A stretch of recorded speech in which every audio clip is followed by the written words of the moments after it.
Well, it's day number 11 of my continuing walk to actually, get my groove on and actually walk and get some exercise in on my lifestyle change.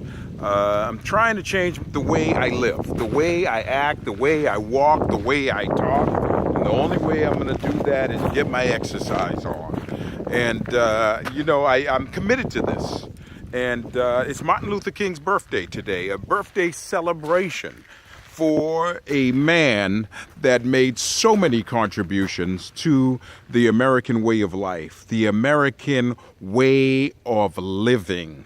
His contributions is, we can't even define to the largest degree the things that Martin Luther King was able to accomplish in his short lifetime. I mean, there's a brother that, if I'm not mistaken, in terms of his death time, he was 39 years old. That's young. That's a young age. But look at all he was able to accomplish. By the way, Baseline, Boston.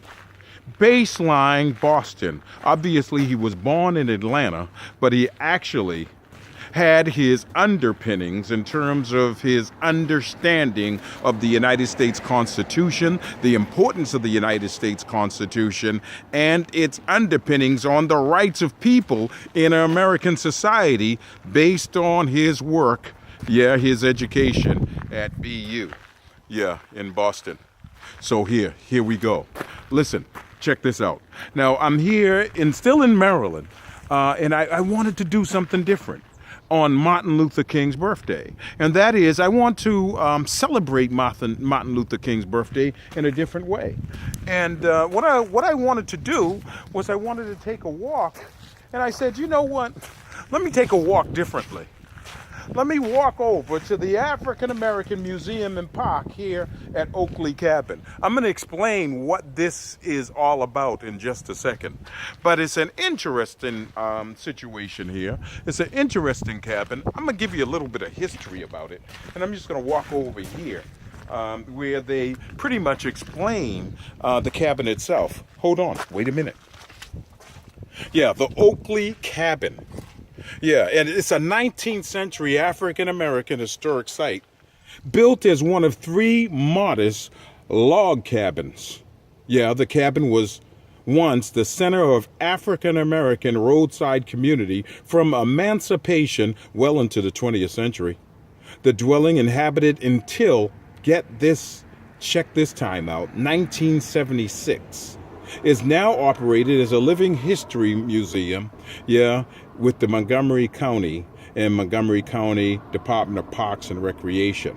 Let me give you a little bit more history on the Oakley Cabin.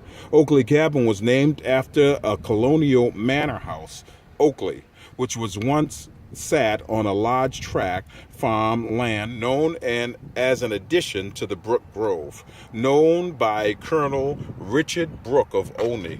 Brooke was a Revolutionary War hero known as a fighting Quaker.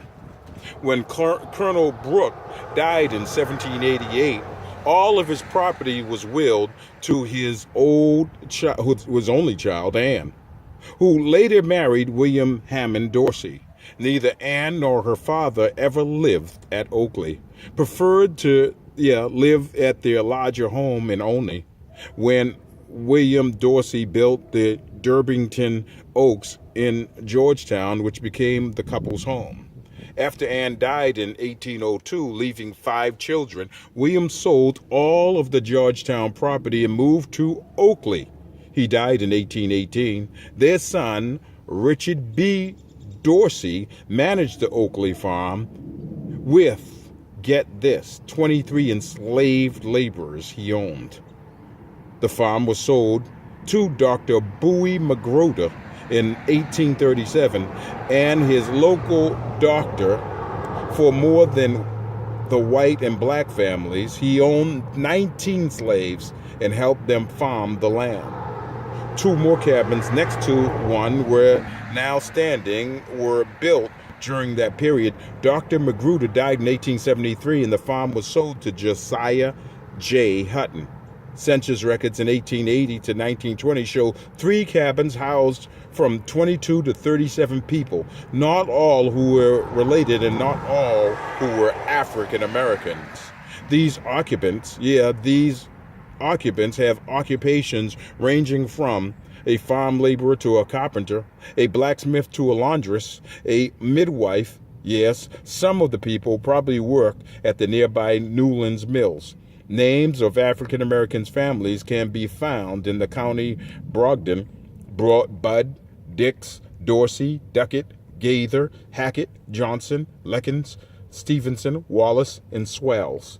The cabin formed a small roadside community that is likely has been shared household tasks and sold produce and, yes, handmade articles to passers-by by a heavily traveled Brookville Road. It is represented in a cross-section of cultures that have made up of a unique African-American folk experience. Hold on, wait a minute. Now you know what this is all about. And I'm just going to walk down the road here a piece, as they would say back in the old day.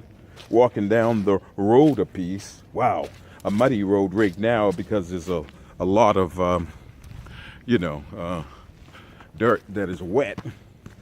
And it may be just a little bit dangerous for me to walk down this road, but I'm going to walk down this road. And by the way, I'm not only going to walk down this road, I'm going to get my exercise on at the same time. I can keep on walking down the road and get my 5 miles on before it gets too dark. But I'm here at the Oakley Cabin. The Oakley Cabin.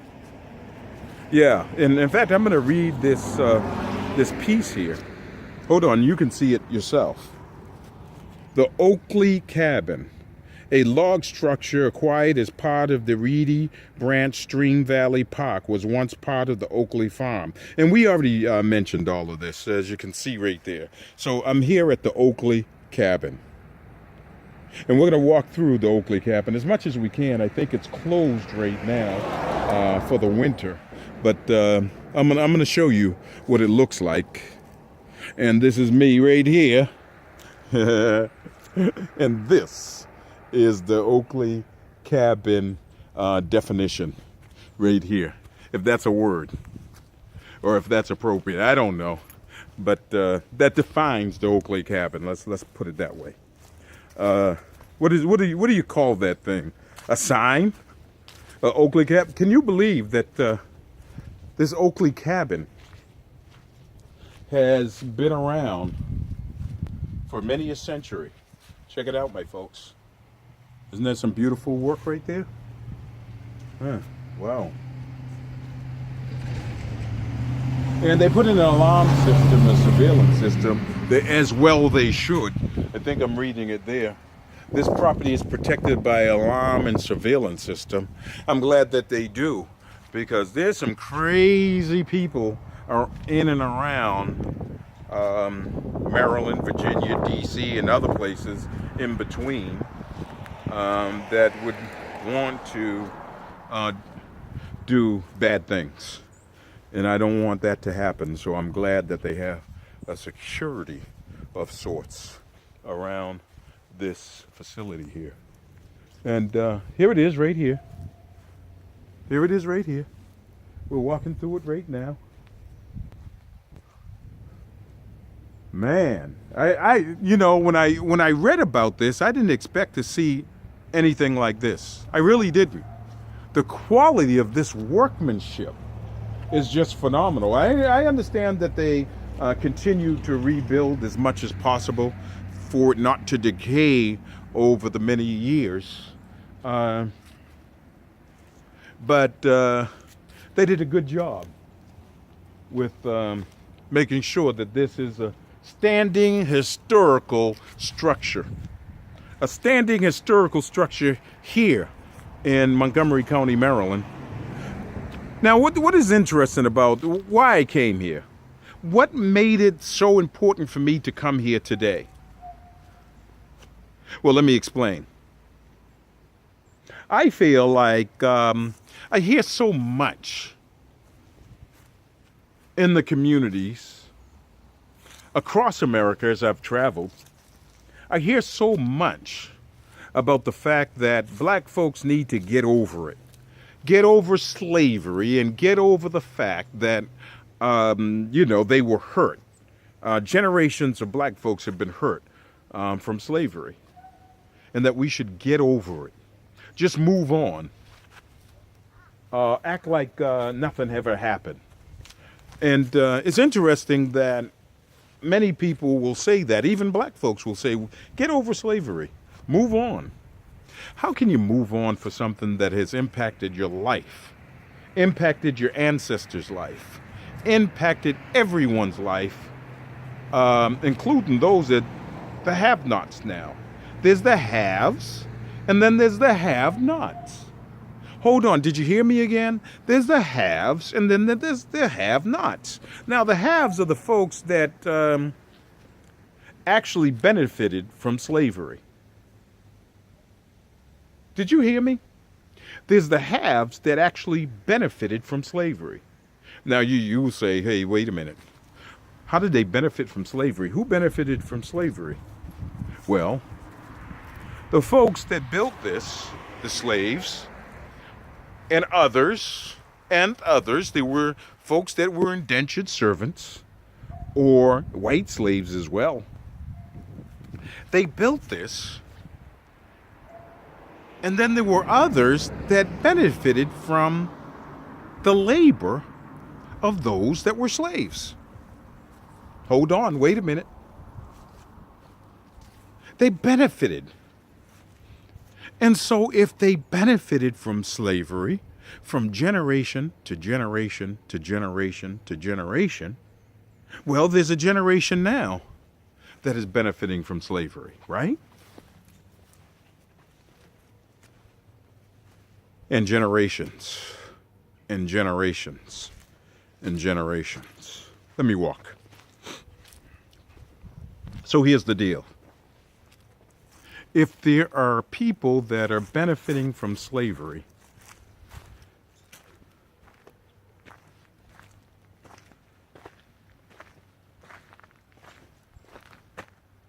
why isn't there a sharing of the wealth of that benefit over the years? Unemployment rate is down after President Barack Obama, through his wonderful leadership, brought it down to something like 5% now. And that's a good thing. That's a wonderful thing. But the fact of the matter is, even with that unemployment rate going down, there are communities across America, predominantly African American, that the numbers are not coming down.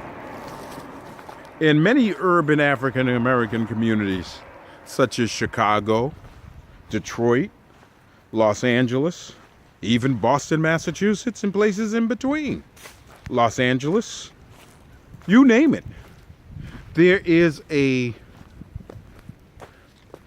widening African American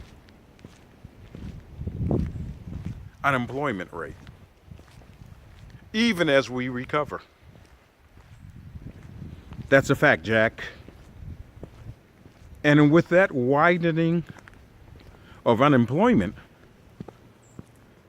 there seems to be no plan to actually make sure that that burdening unemployment rate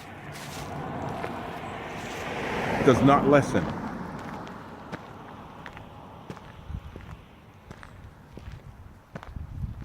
So what are we to do? Well, Martin Luther King had a plan. In fact, that's the reason why they took him out. Because he was organizing labor forces around the country to stand up. Labor forces. Labor forces, my friends. All of this land that you see over here,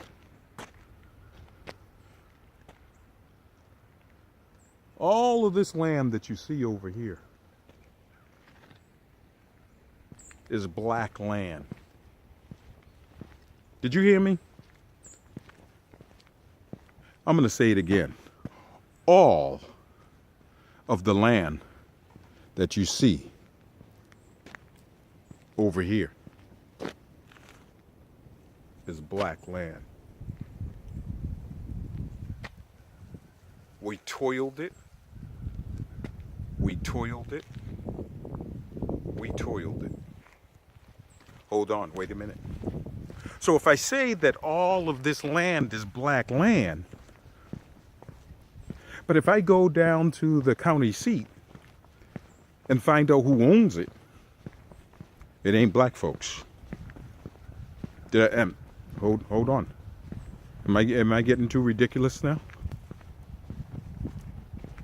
Am I getting too ridiculous now? All this land should be black land. Black folks toiled it and died on it. Black families toiled it and died on it. Now the question is it black land? Well, it should be, but is it?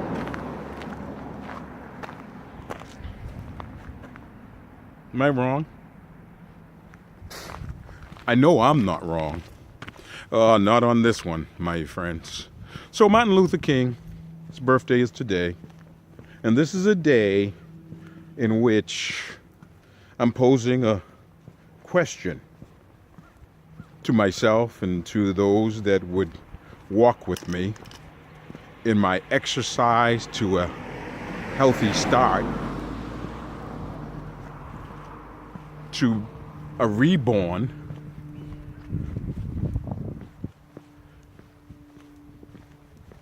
Is Martin Luther King's dream ever going to come to fruition unless there is a balancing of the books? You know, Martin Luther King once said that America's check has bounced, and the March on Washington was to actually get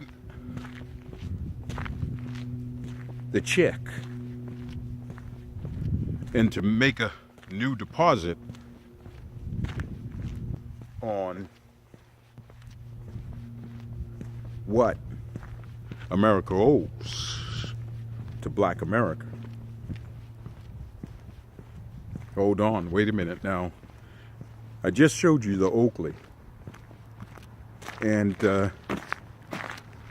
I told you about the, I read the farmhouses and, you know, how they were actually worked on. And I said that this is black land, didn't I? Well, I go up this road here, and I bet you ain't no black folks living in that. Hold on, wait a minute. I'm gonna walk down this road here a piece to another section, and it's gonna be the town.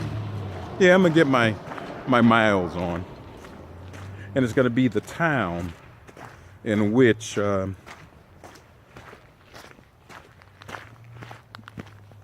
was that black town that we just went from. And I'm going to go to the larger black town. No, not larger black town, the larger town, which is Brookville. So I'm going to walk for a little bit, get the exercise on. Hopefully the glare is not too much for you. And, you know, there's one great thing about getting this 5 miles on, is that I actually get this miles on. Yeah. So, thank you for walking with me allowing me to talk with you as I walk through the streets of Maryland, Virginia, and D.C. And hopefully this is just as good of an experience for you as it is for me. And I'll tell you, it's a marvelous experience, except it's dangerous. You see this winding road here? Got to watch out, you won't get hit. You know what I'm talking about? Well, I do pull to the side whenever I can, just to make sure I don't get hit. That's all I need to do, is to get hit walking down this road. Won't be a great thing to do, right? So anyway, I'm gonna move from side to side. Gotta watch out for these animals and all the rest too. That's for dead up shore. So, walking down the road, you know what? Because this road is getting a little windy and dangerous. See that? I'm gonna walk back, and thank goodness I got a camera here so I can actually see when a car is coming and move my black self out the road side and keep it moving. So I'm doing, I guess, my mileage one way or the other, and it's a good thing. So as I was saying, this is all black land as far as I'm concerned, and we can go all around the country and say the same thing, because you know, in Maryland, as I was reading up, Maryland didn't have any laws that required that black folks get public education until, if I'm not mistaken, don't quote me now, but 1867, if I'm not mistaken, just a couple of years out of slavery, out of the Emancipation Proclamation. So, before that, there was no mandate for education. And then here we are, and what we find ourselves in our positions in life, our position as a people, and we wonder how come there's so much schizophrenia or psychosis or dysfunction in the African American community. Well, I can tell you right now why that is so. And that's for sure. Why that is so is because of the fact that we don't know who we are. If you don't know who you are, you don't know where you're going, and you don't know where you came. And that's a fact, Jack. So that's why there's so much schizophrenia and dysfunction in the African American community across America. That's the reason, my good friends. Nothing less, nothing more. Yeah. That's the way it is. If I'm wrong, tell me. You don't want to hear that, do you? Well, I got to tell you, if someone doesn't tell you, no one will. That's for sure. So I'm going back here to that location, that beautiful house that you saw, and only one standing. There used to be three, but that's where black slaves used to live, some 22, 23 in a house. Ouch. Now go figure that, right? How did 22 or 23 people live in that small house? I'm going to show it to you again. We're walking back towards that house because of safety reasons.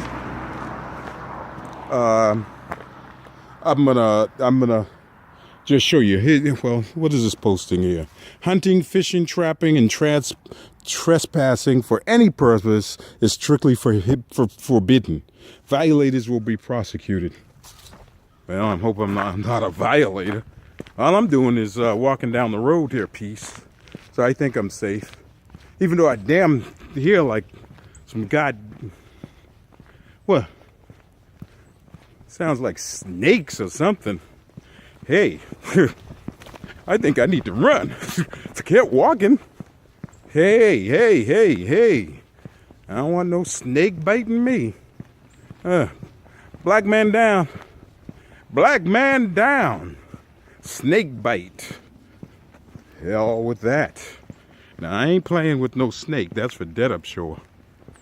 Snakes aren't my thing. Yeah, you saw me get away from there. For sure.